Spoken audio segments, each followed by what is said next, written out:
Hi, నా పేరు గీత. ఇప్పుడు నీ చెప్పబోయేది మా ఫ్రెండ్ మధు కథ. మా ఇద్దరి కథ. మమ్మల్ని కన్న ప్రేగు రెండు అయినా ఒకటే ఊరు, ఒకటే ఆట, ఒకటే చదువు. దాపరికాలు లేని మనసులు మా సొంతం.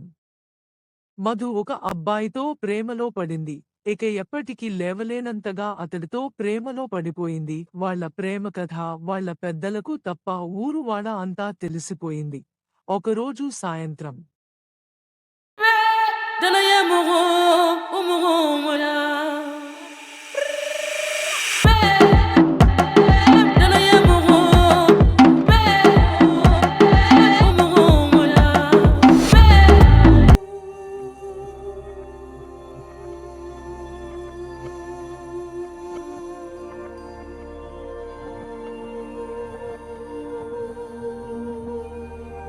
మనం పెళ్లి చేసుకుందామా? పెళ్ళా మనకా?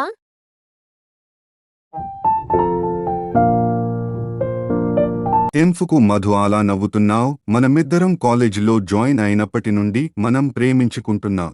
ఆ ప్రేమంతా మనతో లైఫ్ లాంగ్ తోడుండే మన పెళ్లి బంధం కోసమే కదా. మా ఇంట్లో మా అమ్మానాన్న వాళ్లలో కూడా ఇప్పుడు నా మీద కంటే నమ్మకం నీమీదే ఎక్కువ. ఆఫ్ కోర్స్ రా, నాకు నువ్వు నచ్చావు, నీకు నేను నచ్చాను. ఇద్దరి మధ్య ప్రేమ పుట్టింది, అది నిజమే. కాని మనం జీవితాంతం కలిసుండాలని లేదు కదా శివ. హే, ఆర్ యూ జోకింగ్? ఏం మాట్లాడుతున్నావే? అవును శివ, మనమిద్దరం ఒకరికి ఒకరం నచ్చాము, ప్రేమగా ఉన్నాము, బాధ సంతోషం అన్నీ ఒకరికి ఒకరు పంచుకున్నాము అంతే. ఆ మాత్రం దానికి జీవితాంతం పెళ్లి పేరుతో ఇద్దరం కలిసి ఉండాలని లేదు కదా. ఎందుకు మర్చిపోలేవు మధు? మా పెద్దవాళ్లు చెప్పినట్టు నేను ఎవరినో పెళ్లి చేసుకుని వెళ్ళిపోతాను. దాంతో ఇదంతా మర్చిపోయి మా ఆయనతో హ్యాపీగా ఉంటాను. అలాగే నువ్వు కూడా అని నువ్వు తెలుసుకోవడం లేదు ఎందుకు శివ? మీ ఆడవాళ్లులా ప్రేమను ప్రేమించిన వాళ్ళని మర్చిపోయి బతకలేము. మమ్మల్ని కన్నతల్లి తరువాత పరిచయమైన మీ అమ్మాయిల ప్రేమ ఆ దేవుడు ప్రేమని మాత్రమే పెట్టాడు, మధు మరుపుని కాదు. మీరు ప్రేమికులని అన్నా, తమ్ముడు, ఫ్రెండ్ అంటూ వరసలు మార్చుకోగలరు, మేము అలా కూడా ఊహించుకోలేము. హే డిఎన్టీబీ ఫులిష్ మధు, నువ్వు ఇలా రెడికల్స్ జిఏ మాట్లాడేలా ఉంటే మనం కలవడం ఇదే లాస్ట్ మధుగా. నువ్వు వేరు, నేను వేరు, నువ్వు నీ ఆలోచనలు వేరు. ఎప్పటికీ నన్ను కలవడానికి ట్రై చేయకు మధు. Good bye. మధు మధు వేళ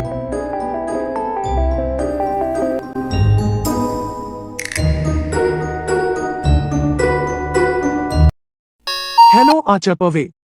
నేనా శివతో మాట్లాడుతున్న గీత చెప్పేశానే. తనకి నాకు ఇక కుదరదని చెప్పేశానే. ఇక మేము కలవడం కుదరదని కూడా చెప్పేశాను. అలా మాట్లాడటం తప్పు అయినా తప్పలేదు. గీత మా వాళ్లకు ఆస్తి, అంతస్తులు, పరువు ఇవే ముఖ్యమాడిని ఒప్పుకోరు. గీత మా ప్రేమ పెళ్లి వరకు వచ్చాక వాసిని దూరం పెడితే బ్రతకలేడు. గీత పిచోడైపోతాడు. నాకు దూరంగా ఉన్నా బాగున్నాడు అనే ఆలోచనతో అందుకే గీత ఇలా.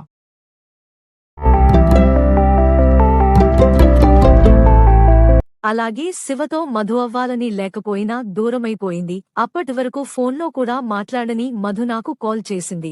ఆమె గొంతులో దుమఖం నా కళ్లలో నీళ్లని గిర్రుమని తిప్పేసింది. మధుకి పెళ్లి కుదిరిందని, అది ఎంగేజ్మెంట్ వరకు వచ్చిందని మధు ఫోన్లో నాతో చెప్పిబాకనే నాకు తెలిసింది.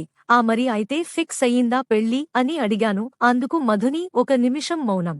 Hi, I'm Satya, B Tech mechanical, బెంగుళూరులో job. Okay, then what about you Madhu garu? Hi, I'm Madhulata, B Tech CSC branch, job చేసేదాన్ని కానీ ప్రెసెంట్ ఖాళీ అండి. మీరు ఏమి అనుకోకపోతే మీకు ఒక విషయం పెళ్లికి ముందే చెప్పాలని అనుకుంటున్నాను అండి. నేను 4 సంవత్సరాలకు ముందు వరకు ఒక అబ్బాయితో ప్రేమలో ఉన్నాను. కొన్నాళ్లు మేమిద్దరం ఎంతో హ్యాపీగా ఉన్నాము. ఇద్దరు పెళ్లి చేసుకుందామనుకున్నాము. కానీ శివతో నాకు కుదరదని, పెళ్లి జరగదని శివతో నేనే బ్రేకప్ చెప్పేశాను. ఇప్పుడు నేనెవరో తను ఎవరో అవునండి, అన్నీ మీకు ముందే చెప్పేయాలనుకున్నాను, చెప్పేశాను సత్యగారు. మీ లైఫ్ లో లవ్ ఉంది, బ్రేకప్ కూడా ఉందన్న మాట అవునులేండి. ఇదంతా మామూలే కదా. మీ అమ్మాయిలకి లవ్ చేయడం తర్వాత వదిలేయడం చాలా క్యాజువల్ కదా. ఒకరిని ప్రేమించడం, టైంపాస్ చేయడం, వదిలేసిపోవడం ఇంతే కదండి మధుగారు. అయ్యో, నేను అలాంటి దానిని కాదు. నేను నా ప్రేమకి దూరం కావడానికి నేను ఎంత బాధపడ్డానో మీకు తెలియదండి. నేను నా టైం పాస్ కోసం ప్రేమను వాడుకునేదానిని కాదండి, ప్లీజ్ అర్థం చేసుకోండి.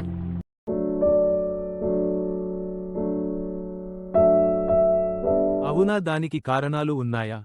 ఏంటండి అవి? తల్లా తండ్రా లేదా ఆస్తా పరవా ఇవే కదా? అవునండి మధుగారు, ఒక విషయానికి అర్థం కావట్లేదు. ప్రేమించేటప్పుడు అవన్నీ గుర్తు రావా? వాళ్లతో పెళ్లి అనేసాటికి గుర్తొస్తాయా? ఆ వంకలు అన్ను చెప్పేసి మీరు వెళ్ళిపోతారు, మర్చిపోతారు. కానీ మావాళ్ళు అలా మర్చిపోలేరు, మర్చిపోయి బ్రతకలేరు. ప్రేమ బంధం అంటే లెక్కలేని సాటి మనిషి అంటే విలువలేని ఆడదాన్ని పెళ్లి చేసుకోవాలని ఏ మగాడు అనుకోడు. గుడ్ బై మధుగారు, సారీ. గది నుండి బయటికి రాకుండా వడిలో వాడు సట్లాడుకుంటూ ఉండిపోతున్నాడంట. మొన్ననే తెలిసింది.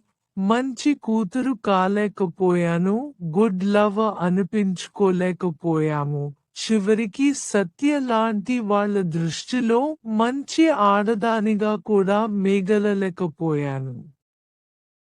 రాత అయినా మాట అయినా ఇదే నా నుండి నీకు గీత. సరే గీత, నువ్వైనా హ్యాపీగా ఉండు. గీత బాయ్.